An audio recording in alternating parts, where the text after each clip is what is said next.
罗架放在眼中啊！几位如此行径，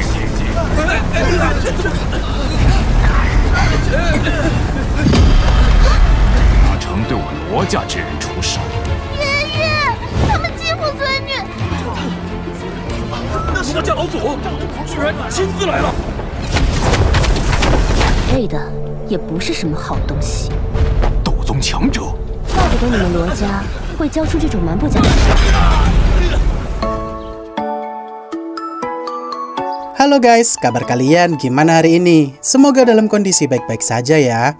Kali ini admin akan ngelanjutin nih alur cerita Battle Through the Heavens, dimana episode kali ini Xiaoyan akhirnya OTW ke dataran tengah tuh, dengan perubahan tampilan Xiaoyan yang cukup signifikan. Sebelum masuk ke ceritanya, admin ulas sedikit ya episode sebelumnya, dimana kemarin Xiaoyan yang membuat build tingkat 7 untuk Medusa, dia pun make boneka iblis tingkat bumi tuh untuk menangkal setiap serangan Guntur Pil. Tentu saja tetua sucian pun dibuat kaget tuh sama setiap pencapaian Xiaoyan dari dulu sampai sekarang, dimana ketika Xiaoyan selesai bikin pil untuk Medusa dan mau OTW ke dataran tengah, itulah akhir dari episode minggu lalu. Cerita pun berlanjut di mana Xiaoyan yang sekarang penampilannya udah berubah drastis, saat itu sih nggak dijelasin tuh apakah Xiaoyan mampir ke tempat Medusa ngasih pil atau enggak, karena tahu-tahu dia udah mau OTW ke dataran tengah aja tuh, mencari keberadaan inti api selanjutnya serta pergi ke pagoda pil, di mana Ye Xinlan bakal membantu Xiaoyan berpetualang di dataran tengah sana karena dia tahu cukup banyak tentang tempat itu. Xinlan yang saat itu ngejelasin kalau di sana ada beberapa kekuatan besar, yakni 1 aula, 1 pagoda, 3 sekte, 3 lembah, dan 4 pavilion. Dari yang terkuat adalah aula jiwa yang udah Xiaoyan ketahui, dan satu lagi pagoda pil yang gak kalah kuat juga dengan aula jiwa tersebut. Di sini Xinlan yang tahu perselisihan Xiaoyan terhadap aula jiwa sangatlah rumit, dia pun meminta Xiaoyan untuk jangan gegabah tuh kalau ada di dataran tengah sana, karena orang-orang dari pagoda pil aja cukup segan kalau berurusan dengan aula jiwa. Xinlan yang lanjut ngejelasin kalau ada sekte langit dan sekte bunga yang cukup terkenal kuat serta berperan besar dalam dataran tengah sana, dan masih ada lagi 3 lembah yang kekuatannya sedikit di bawah 2 sekte besar tadi tuh, yakni lembah sungai es, lembah suara, dan lembah bara api. Di sini Xiaoyan yang mulai tertarik sama lembah bara api karena inti api palsu Xiaoyan yang didapat dari tetua lembah api iblis dulu sepertinya sih berasal dari sana. Xiaoyan yang mendengar penjelasan lanjutan dari Xinlan, ternyata masih ada 4 pavilion tuh yang kekuatannya nggak kalah hebat dari kekuatan 3 lembah tadi, yakni pavilion bintang jatuh, pavilion 1000 pedang, pavilion musim semi, dan pavilion kilat angin. Dari sini Xiaoyan mulai paham tuh kalau teknik 3000 petir miliknya itu sepertinya berasal dari pavilion kilat angin, karena penjelasan dari pemandu lelang dulu, teknik tersebut berasal dari dataran tengah. Xiaoyan yang begitu tertarik sama macam-macam tempat-tempat orang kuat yang ada di dataran tengah sana, tentu saja Xinlan pun meminta Xiaoyan tuh untuk jangan menyinggung pihak yang barusan disebutkan, karena bakal repot kalau ada masalah dengan kekuatan besar di dataran tengah sana. Dan setelah cukup lama perjalanan, mereka pun akhirnya sampai juga tuh di pegunungan Tianchong yang merupakan tempat untuk masuk ke portal ruang menuju dataran tengah.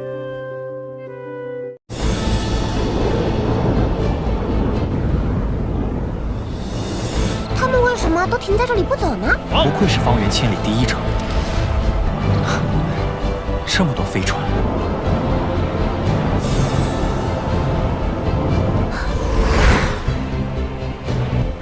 天启山脉，萧云大哥。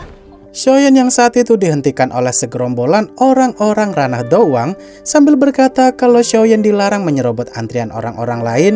Saat itu sih Xiaoyan nanggepin baik-baik tuh sambil meminta maaf kalau dia baru pertama kali ke tempat itu dan tak tahu pula aturan-aturan di tempat tersebut. Di sini orang-orang itu pun ngeremehin Xiaoyan tuh kalau dia yang belum ranah doang dilarang untuk nyerobot antrian. Nah, karena geram diremehin, Xiaoyan pun nunjukin ranahnya tuh kalau dia sudah menerobos ranah Dohuang. Bahkan Xiao Yishen yang jengkel juga pun nunjukin ranah dozongnya tersebut kepada para begundal itu. Para NPC yang auto ketar-ketir kalau mereka salah ngelabrak orang, seketika tutur kata mereka pun menjadi sopan santun tuh kepada Shoyen, sambil ngejelasin kalau antrian panjang itu dikarenakan portal ruang menuju dataran tengah sedang mengalami kerusakan.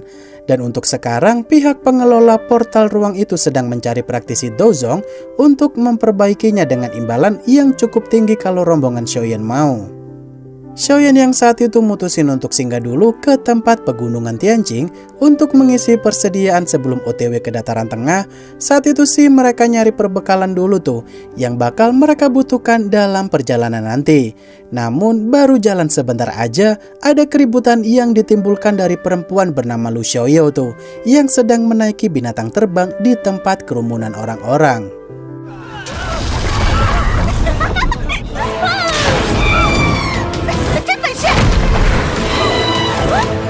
又要搅得城里不得安宁了。小魔女又得了什么星座期啊？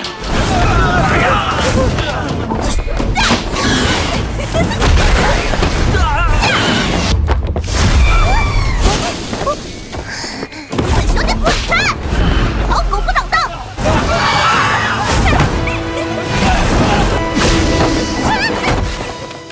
Shoyen yang begitu muak sama tingkah kekanak-kanakannya Luo Xiaoyao yang bertingkah bikin keributan dan merugikan orang-orang, dia pun gak tanggung-tanggung memarahi Luo Xiaoyao tuh, karena tindakannya itu sangatlah merugikan orang lain.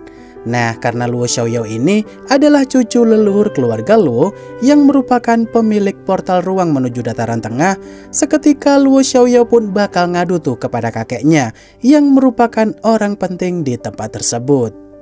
Xiao Yixin yang udah muak sama tingkah laku Luo Xiaoyao, dia pun langsung menamparnya tuh sampai terdiam sejenak. Di sini karena baru pertama kali Luo Xiaoyao diperlakukan oleh orang lain seperti ini, dia pun bakal membuat perhitungan tuh sama Xiao Yixin dan kawan-kawan karena mereka bakal diadili oleh sang kakek. Dan tak lama kemudian kakek Luo Xiaoyao pun yang bernama Luo Cheng pun datang dengan beberapa pasukannya tuh untuk menindaklanjuti perbuatan Shoyen dan kawan-kawan.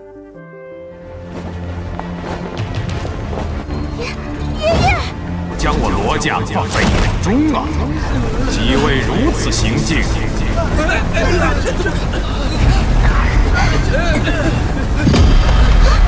哪曾对我罗家之人出手？爷爷，他们欺负孙女。罗家老祖居然亲自来了！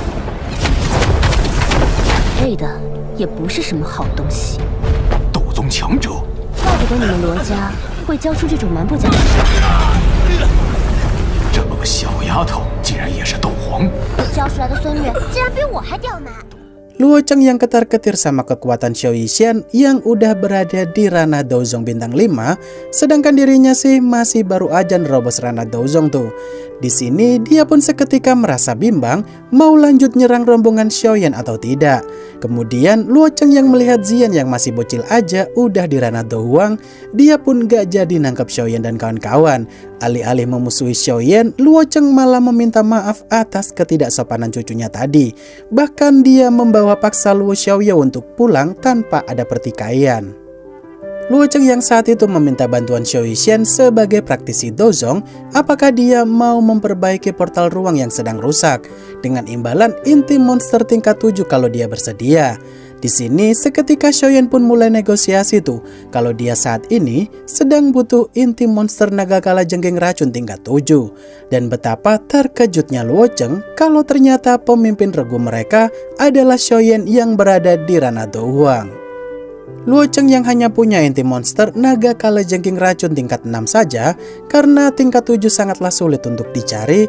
Tentu saja Xiaoyan pun menerima tawaran itu tuh, karena beberapa inti monster naga kala jengking racun tingkat 6 bisa setara dengan tingkat 7.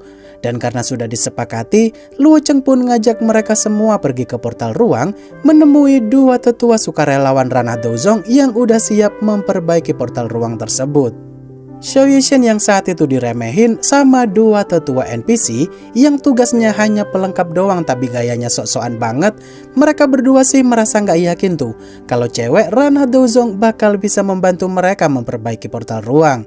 Di sini Xiao Yishen yang nggak nanggepin ocehan Dozong NPC itu, dia pun langsung aja tuh perbaiki portal ruang di sana dengan arahan Luo Cheng kalau mereka semua harus menyamakan kekuatan satu sama lain karena takutnya bakal jadi kesalahan fatal kalau ada salah satu dari mereka yang kekuatannya nggak cukup.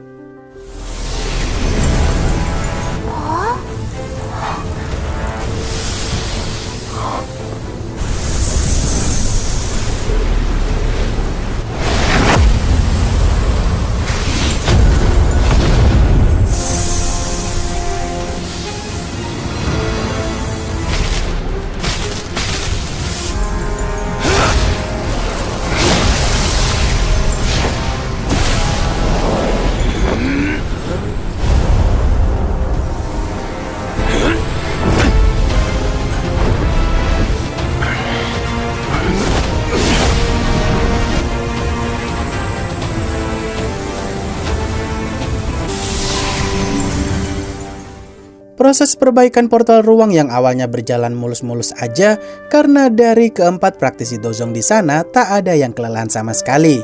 Dan tak lama kemudian hal buruk pun mulai terjadi tuh, di mana Luo Cheng merasakan ketidakstabilan kekuatan spiritual dua tetua Dozong yang gak bisa nyamain kekuatannya itu dengan Xiao Yishen dan dirinya.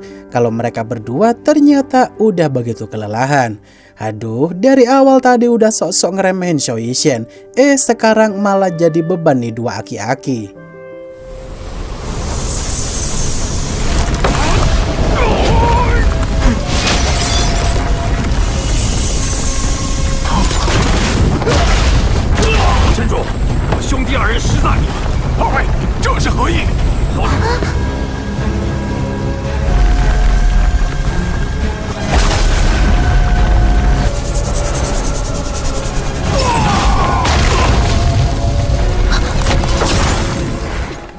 Para aki-aki Rana Dozong yang udah nggak tahan lagi, mereka pun terpental karena udah kehabisan tenaga tuh. Sedangkan Xiao Yishen dan Luo Cheng yang tak bisa melengkapi kekurangan kekuatan spiritual yang harus diisi, di momen inilah portal ruang itu pun mulai tidak stabil. Dan retakan ruang itu pun mulai menyelimuti seluruh area di sana, sampai-sampai melahap setiap orang yang ada di tempat tersebut dengan daya hisap yang begitu kuat.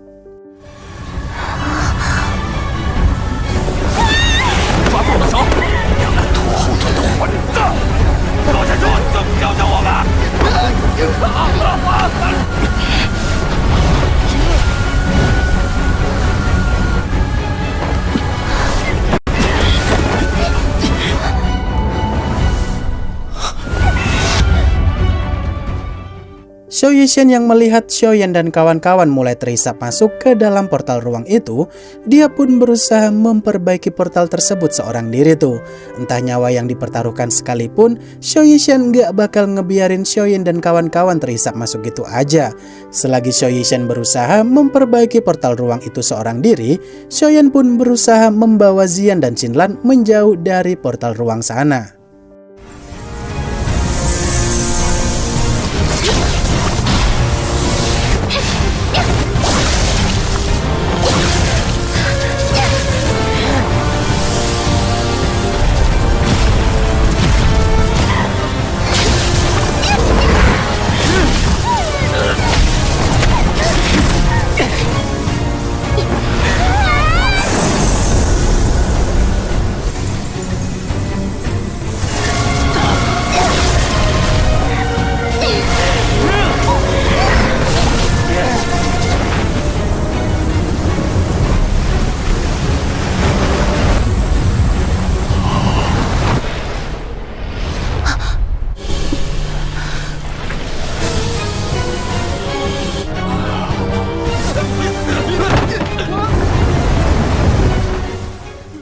Masalah yang akhirnya kelar juga dengan Xiao Yishan sebagai MVP dalam perbaikan kali ini. Tentu saja dua tetua Dozong NPC itu pun malu tuh, karena udah ngeremehin Xiao Yishan dari awal. Sedangkan Luo Cheng yang langsung ngasih inti monster yang dia janjikan tadi, dia juga ngasih kapal terbang kelas menengah kepada Xiaoyan sebagai ucapan terima kasih karena tadi digendong sama Xiao Yishan. Tentu saja Xiaoyan pun dengan senang hati menerima pemberian Luo Cheng tersebut.